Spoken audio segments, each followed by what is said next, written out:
안녕하세요. 성화로 알아보는 예수님의 생애 바이블 갤러리입니다. 저는 이세라 지니아가다고요. 네, 초강의 마테오 신부입니다. 안녕하세요, 신부님. 안녕하세요. 반갑습니다. 네, 반갑습니다. 네. 지난 시간은 우리가 예수님이 바리사이 시몬의 집에 초대받으신 일을 그린 성화를 살펴봤습니다. 네. 죄인으로 등장하는 여인의 모습이 참 인상적이었던 모레토의 그림과 베로네스의 그림을 소개해드렸는데요. 네. 중요한 등장인물 중 한 명인 바리사이 시몬이 여인을 바라볼 때 그랬던 것처럼 우리 안에도 다른 사람을 섣불리 평가하고 판단하려는 마음은 없는지 함께 생각해보자고 신부님이 네. 방송 끝날 때 저희에게 네. 숙제를 던져주셨어요. 맞죠, 신부님? 제가 그랬었나요? 네. 그래서 그러면 좀 생각을 해보셨어요? 네, 물론이죠, 신부님. 저는 이렇게 시몬을 보면서 네. 사람이 살아가면서 자기의 분명한 기준이나 중요하게 여기는 가치 같은 걸 지니고 있는 건 참 중요하지만 동시에 그것에 얽매이지 않고 자유로울 수도 있어야 한다 이런 생각을 했는데요. 네. 시몬은 바리사이로서 율법을 너무나 중요하게 여긴 나머지 결과적으로는 율법이 사람보다 더 중요하고 귀한 게 돼버렸잖아요. 그렇죠. 네. 뭐 율법을 지키지 않는 사람은 사람 취급을 안 한다거나 뭐 이런 식으로요. 네, 시몬의 율법처럼 강력하지는 않겠지만 제 안에도 제 나름의 기준들이 또 있을 거잖아요. 그럼요. 네, 이런 기준으로 어떤 사안이나 사람을 바라보고 판단을 또 할 거고요. 그런데 항상 잊지 않아야 할 게 나의 기준이 절대적으로 옳은 것도 아니고 또 때로는 이런 기준들을 거슬러야 하는 그런 상황이 올 수도 있다. 이걸 염두에 두는 게 좀 중요하겠다. 이런 생각을 해봤습니다. 네. 네, 신부님은 어떤 생각하셨어요? 저는 아무래도 이제 사제로 살다 보니까 많은 분들을 만나게 되고 또 제가 원하건 원치 않건 때로는 그분들의 깊은 이야기들 뭐 그렇죠. 이런 상황들도 듣게 되잖아요. 네. 그러다 보면 저 역시도 이렇게 누군가가 왔을 때 아, 이 사람은 이런 사람이야. 또 혹은 저런 사람이야. 이렇게 굳어지려는 그런 유혹들이 항상 있는 것 같아요. 네. 그때마다 늘 그런 생각들을 이제 좀 경계하려고 하는데 그럼에도 이제 그런 부분들이 자꾸 다가올 수 있으니까 네. 그런 생각들이 드는 것 같습니다. 사실 우리가 살아가면서 너는 이런 사람이야. 내가 누구를 잘 알지. 이렇게 판단 내리는 게 그 사람을 진정으로 사랑하는 태도는 아닌 것 같아요. 네. 있는 그대로의 모습을 바라봐 줄 수 있는 것, 겸허히 그 사람의 마음들을 공감하고 또 받아들이는 데서부터 어떻게 보면 내적으로 안아줄 수 있는 데부터 그런 마음이 시작될 수 있는 것 같습니다. 예수님께서 여인에게 했던 모습이 바로 그 모습이 아닐까 이런 생각이 들어요. 네. 그러고 보면 사실 여인을 대하는 바리사이 시몬과 예수님의 태도의 차이는 타인에 대해서 사랑과 연민의 마음을 가지고 있느냐, 그렇지 못하느냐에서 비롯되는 것 같습니다. 네, 그게 핵심일 것 같습니다. 네. 네, 바이블 갤러리 오늘은요, 예수님께서 병자들을 치유하신 기적을 그리고 있는 성화를 소개해 드리려고 하는데요. 신부님, 근데 성경에서는 네. 예수님께서 이 사람들의 병을 고쳐주신 일화가 꽤 많이 나오죠. 그럼요. 네. 병을 치유해 주시기도 하고 또 죽은 사람을 살려내 주시기도 하고요. 당대의 일반적인 치유의 방식이었던 손을 대어주는 것 혹은 환부를 직접적으로 만져주는 것, 뭐 불어주시는 것, 또 지금과는 조금 이상하게 느껴질 수 있지만 진흙에 침을 뱉어갖고 네. 그 뱉어서 그걸 갖고 이제 고쳐주시기도 하시고요. 또 어떤 경우에서는 당신의 말씀으로 말씀 한마디로 치유를 해주시기도 하십니다. 당시에 육체적인 병이라고 하는 것은 곧 죄를 의미했고요. 그래서 전염병을 방지하는 목적도 물론 있긴 하겠습니다만 병자들은 공동체에서 떨어져서 살아야할 경우들이 많았습니다. 네. 함께 식사 역시 금지되었었고요. 네. 그 가장 큰 이유는 죄인이다라는 이유였어요. 병 자체도 힘들고 서러운데 사람들의 시선까지 그러했으니 얼마나 많은 자책을 해야 했었고 외로웠을고 또 괴로웠을까라는 생각이 쉽게 상상할 수 있을 것 같습니다. 따라서 예수님께서 병자들을 치유하신 것은 단순히 육체적인 병뿐만 아니라 영적으로도 낫게 해주신다는 것을 의미하게 되죠. 눈먼이들, 귀머거니들, 한센병에 걸린 이들, 또 열병에 시달리는 이들 등 갖은 병을 가진 환자들이 예수님께 치유를 청하러 찾아오게 됩니다. 네. 사실 치유를 받은 사람의 입장에서는 이거는 정말 큰 선물이었을 텐데요. 오늘 첫 번째로 소개해드릴 이 치유의 기적 성화는 이겁니다. 영국 화가 윌리엄 호가스가 그린 베짜타 못에서 병자를 고친 예수라는 그림인데요. 요한복음에 나오는 그 치유 기적이겠네요. 네, 맞습니다. 요한복음을 보면 38해나 앓았다는 사람이 나오잖아요. 네네. 근데 어느 날 예수님께서 그 사람에게 일어나 내 들 것을 들고 걸어가거라 라고 말씀을 하시는데 이 병자가 정말로 그 자신의 두 발로 건강히 서게 되잖아요. 네. 네, 호가스의 그림은 예수님께서 병자에게 그 말씀을 건네는 바로 그 순간을 그리고 있습니다. 베짜타 못 이야기가 나왔으니까 그 못가에 대해서 먼저 조금 알아보면 좋을 것 네. 같아요. 베짜타라는 그 용어는 히브리어로 하면 뭐 바이트 헤세드 혹은 메스 헤세다 뭐 이렇게도 표현하는 되는데요. 네. 그 뜻 자체가 일단 자비의 집 이런 뜻을 갖고 있어요. 음. 위치는 예루살렘에 들어가는 그 양문, 양의 문이거든요. 네. 여기서 이제 성전에 바칠 양들을 정결하게 이제 씻었기 때문에 양문이라고 부르는 그 양문 옆인데요. 5채의 주랑 즉 긴 복도가 있었고 네. 눈 멀고 다리 절고 몸이 아픈 많은 병자들이 여기서 이제 기다리고 있었던 그곳이 됩니다. 베짜타 못은 가끔씩 천사가 내려와서 물을 휘젓곤 했다라고 네. 하는데요. 물이 출렁일 때 못에 들어가면 그 첫 번째 사람은 병이 낫는다라고 사람들이 믿고 있었기 때문에 수많은 병자들이 있는 곳이기도 합니다. 네. 근데 신부님, 네. 이 천사들이 내려와서 물을 휘젓는다는 게 무슨 뜻인가요? 그냥 뭐 쓴 구절은 아닐 것 같아요. 그 부분을 좀 그냥 넘어가 줬으면 했는데 네, 항상 콕 집어서 이렇게 물어보는 것 같아요. 많은 병자들이 기다렸고 또 그런 치유가 일어났기 때문에 아마도 그런 이야기들이 계속 전해져 내려왔었겠죠. 네. 기원전 8세기에 윗저수지라고 불리는 연못이 제일 처음 생기게 되고요. 그리고 기원전 200년경에 대서제 시몬이 이 물 공급량을 늘리기 위해서 두 번째 연못이 만들어집니다. 네. 사실 이것이 그냥 자연적으로 물이 흘러 내려오는 곳은 아니고요. 이 연못은 키드론 골짜기에서 흘러내리는 빗물이 오면 그 물들이 이렇게 모이잖아요. 그 물을 성전에 공급하려고 성전에 들어가기 전에 또 정화의식을 하기 위해서 자신의 몸 또 혹은 희생 제물을 정결하게 씻는 그런 목적으로 지어지게 됩니다. 여기에 이제 의학적인 치료의 목적까지 지니게 되고요. 네. 욕실과 동굴들을 갖추어서 대중적인 치료센터 같은 그런 형식도 취하게 되었다고 네, 하죠. 네. 연못은 깊이가 20m, 또 길이는 120, 60m 정도였다고 하니까 규모는 상당히 그래도 좀 갖춘 그런 연못으로 볼 수 그렇죠. 있겠습니다. 네. 물이 일단 이곳이 워낙 귀한 지역이잖아요. 그래서 씻는 것 자체가 거의 일반적이지 않고 쉽지도 않았던 지역. 그래서 씻는 것 씻을 수 있다라는 것도 하나의 치유의 큰 행위로 볼 수 있을 네, 것 네. 같고요. 제가 좀 빙빙 돌아온 감이 있기는 한데 지니 아가다 질문에 이제 좀 답을 좀 해볼게요. 망설인 이유는 물론 천사가 직접 치유의 그러한 휘저음도 있었을 수 있을 겁니다. 네. 그게 그렇게 신앙으로 또 그렇게 많은 사람들이 체험이 되려면 그런 부분이 있어야겠었겠죠. 또 한 가지는 그 한 가능성인데 이 목가가 물론 기본적으로는 빗물을 모아놓은 그런 목가. 그러니까 이제 죽은 물이 되겠죠. 그런데 이 수로가 모이는 곳에는 지하수의 수로와도 같이 연결이 되어 있었다라고 네. 해요. 근데 이제 물이 굉장히 귀했기 때문에 항상 지하수가 나오는 것이 아니고 가끔씩 지하수가 용출되게 되면 또 그런 현상을 확인할 수도 있었다라고 합니다. 약수 나오는 거 아니에요? 그 약수 네. 네. 어쨌든 그 고인물, 죽은 물이 아니라 살아있는 생수가 나오는 그렇죠. 거니까 네. 네.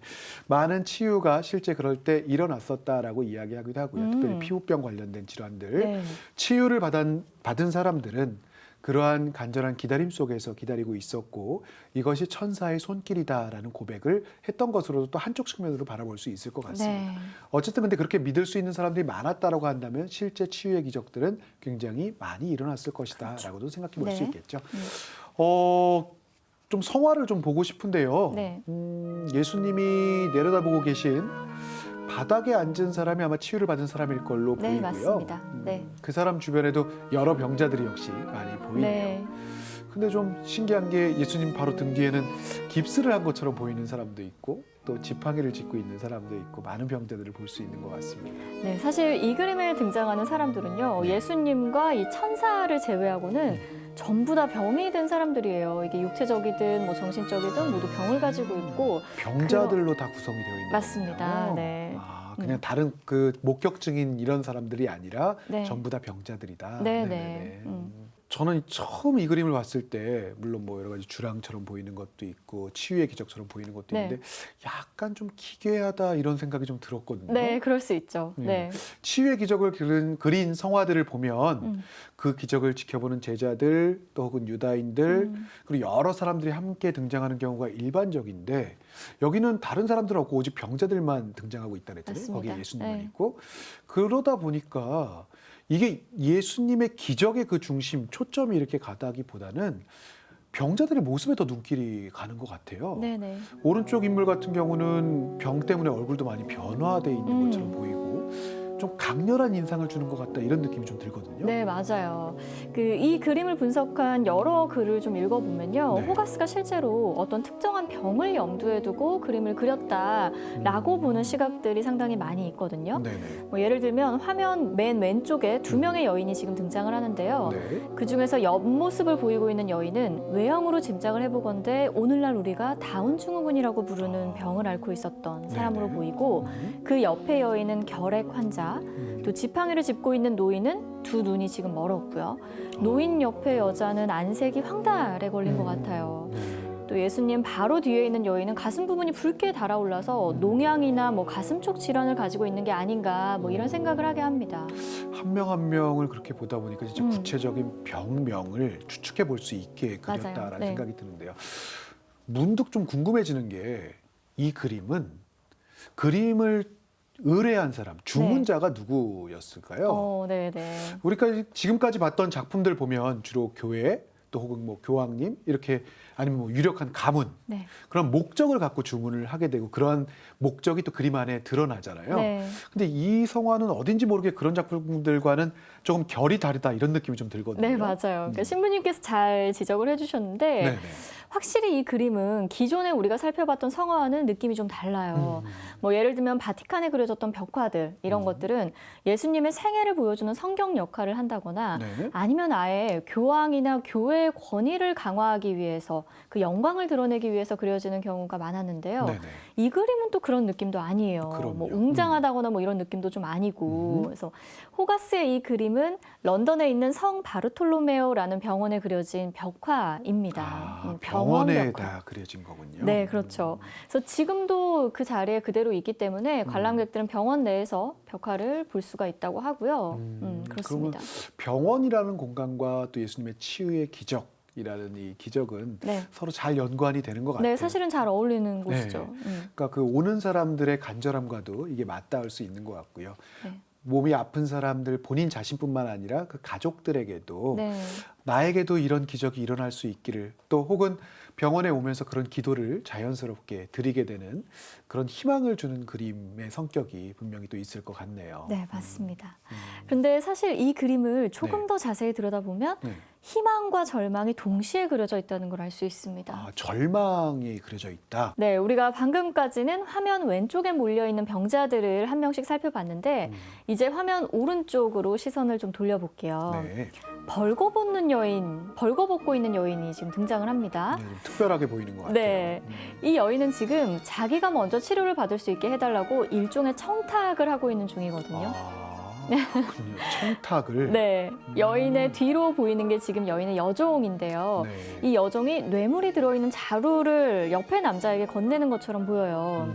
이 청탁을 받은 남자는 병들어서 축 늘어져 있는 아이를 안고 있는 여인에게 네. 다른 여인이죠. 이 다른 여인에게 저 벌거벗은 여인부터 먼저 못에 들어가야 하니까 너는 지금 못 들어간다. 여기서 기다리라. 이렇게 제지를 하고 있는 것 같습니다. 그러니까 이제 먼저 들어가느라고 제지를 하고 들어가려고 옷을 벗고 있는 장면이 그렇습니다. 되겠군요. 네네. 그 성경의 여러 필사본들 중에서는 물이 출렁인 다음에 맨 먼저 못에 들어가는 사람은 그게 어떤 병이든지 무조건 치유되고 네. 또 건강하게 되었다라고 기록이 되어 있거든요. 네. 그래서 아마도 이 벌거벗은 여인에게는 병든 아이 또 다른 사람들보다 먼저 못에 들어가는 게 제일 중요한 것이고 그러니까 그 종을 통해서 이 제일 먼저 들어가려고 하는 그런 장면을 묘사했다고 볼 수 있겠네요. 네, 결국은 이제 순서가 중요했다는 얘기인데, 근데 문제는 먼저 와서 기다리는 것과는 전혀 상관이 없이 재물이나 권력이 있으면 새치기를 할 수가 있다는 거죠. 그러니까 죽고 사는 문제도 결국은 재물의 유무에 달려 있다는 거를 호가스가 아주 신랄하게 보여주고 있는 겁니다. 비판적이기도 하고 어떻게 보면 뭐 비관적으로도 볼 수도 있고 네. 굉장히 그 시대의 풍자를 뭐 지금 시대도 사실 그런 면들 많이 볼 수 있으니까 네. 풍자적으로 다뤘다라고 볼 수 있겠네요. 네, 그렇습니다. 분명히 예수님의 기적 같은 장면은 병원의 공간과 상당히 잘 어울리지만 또 네네. 반대로 생각해보면 이렇게 청탁을 통해서 먼저 병에 나을 수 있다는 거, 이거는 또 병원과는 어울리지 않는 주제일 수가 있거든요. 네네네. 그런데 호가스는 그렸단 말이죠. 네. 그래서 호가스는 이 사회 풍자적인 내용을 다룬 판화로 일찌감치 이름을 알린 그런 화가이기도 해요. 네. 그래서 매춘부나 불황자나 알코올 중독자 이런 사람들을 등장시켜서 타락하고 부패한 영국 사회와 사람들을 보여주곤 했습니다. 그런데 사실 호가스는요, 풍자 화가가 아니라 역사 화가가 되고 싶어 했던 사람이었어요. 역사화가가 되고 싶어 했다고요? 네. 풍자가 잘 어울릴 것 같은데. 그러면 역사화라 그러면 실제 있었던 역사적 순간, 네. 사건, 네. 뭐 여기에는 종교적인 부분들도 포함될 네, 수 있을 그렇죠. 것 같고 신화적인 주제들도 다 포함될 수 있는 네. 그런 그림인 거죠. 네, 맞습니다. 서양에서는 19세기까지만 해도 역사화가 우세했었고 네. 역사화가로 인정을 받는다는 거는 부와 명예를 동시에 다 얻을 수 있다는 걸 의미했거든요. 부와 명예에 초점이 있는 것 같은 느낌이 좀 맞습니다. 드네요. 네. 그러니까 당연히 호가스도 이런 역사 화가의 대열에 합류를 하고 싶었겠죠.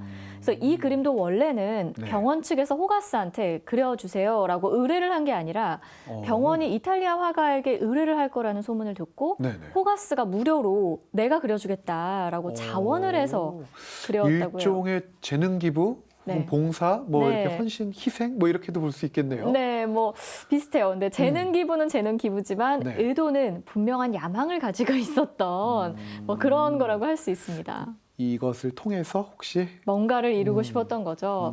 그러니까 이 벽화를 통해서 호가스는 자기가 대형 역사화도 역시 잘 그리는, 이런 종교화도 역시 잘 그리는 화가다 이런 거를 증명을 하고 싶었던 거죠. 네네. 그래서 이거를 잘 해내면 결국은 역사와 주문이 또 많이 들어올 거고 대형 부와 작품들 명예를. 노래도 이렇게 들어올 거고. 그렇습니다. 네, 그런 계산이 있었던 거죠.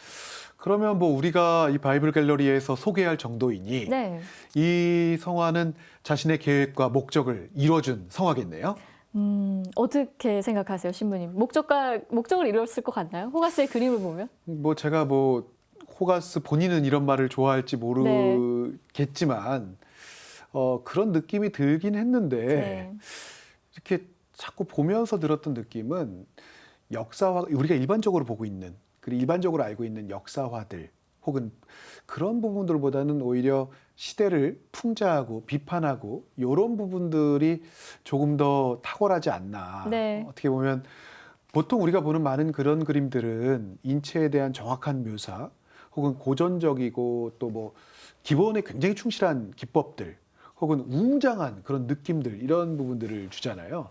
근데 당대 그게 이제 역사화가 그렇죠. 갖춰야 돼. 네, 그런 부분들인 것 같은데 이 성화는 제가 처음에도 아까 약간 기괴하다, 이상하다 이런 네. 느낌이 들 정도로 사회를 냉철하게 바라보고 비판하는 것, 또 어떤 면에서는 캐리커처 같은 그런 느낌들, 이런 부분들을 잘 캐치해내는 부분은 뛰어난데 글쎄요, 그런 부분에서는 어땠을까라는 생각이 좀 들기는 해요. 네, 그렇죠. 이 그림도 그렇잖아요. 이거 벽화라 그랬죠. 네.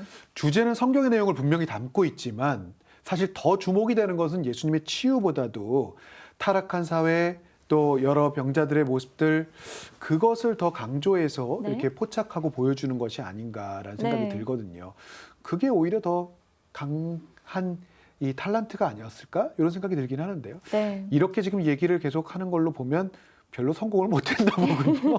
네, 이렇게 맞습니다. 얘기하게 된 게 보는 거 보면. 네, 사실은 이제 호가스가 계속해서 이런 종류의 그림만 그렸더라면 바이블 갤러리에 소개가 안 됐을 것 같고요. 결국은 뭐 호가스를 유명하게 만든 거는 역사화가 아니라 이제 풍자화라고 할 수가 있겠죠. 네네네. 그럼 이번에는요, 호가스의 그림과는 전혀 다른 장점을 지닌 웅장하면서도 고전적인 기법을 구사하는 작가의 작품입니다. 니콜라 푸생의 예리코의 눈머니의 치유라는 작품을 봐보도록 할게요. 성경 안에서 예수님께서 그 눈먼 사람들을 치유해 주신 그런 장면을 몇 번 네. 이렇게 반복해서 나오는데요. 예리코를 배경으로 한 치유 기적은 마테오, 마르코, 루카 복음에서 우리가 찾아볼 수가 있습니다. 네. 공간 복음서에 모두 등장을 한다고 볼 수 있는데요. 마테오 복음을 보면 예수님께서 예리코를 막 벗어나려고 네. 하실 때 길가에 앉아있던 2명의 소경이 예수님께 자비를 베풀어 주십시오라고 네. 소리를 높여서 외치는 그런 장면을 볼 수 있죠. 예수님께서는 걸음을 멈추시고 그를 부르신 다음에 그의 눈에 손을 대십니다. 네, 풋생의 이 그림은요, 예수님께서 눈머니에 눈에 손을 대고 그를 눈뜨게 하시는 바로 그 순간, 신부님이 말씀하셨던 바로 그 순간을 그리고 있는데요. 네. 지금 첫 번째 소경 뒤에 또 다른 소경이 무릎을 꿇고 자신에게도 예수님의 치유의 기적이 일어나기를 기다리고 있습니다. 네네. 근데 저는 이때 다른 사람들의 반응이 좀 재미있는데요. 이 둘을 굉장히 뜯어 말리고, 긋고 말리고 나무라는 듯이 손을 뻗어서 지금 제지를 하고 있어요.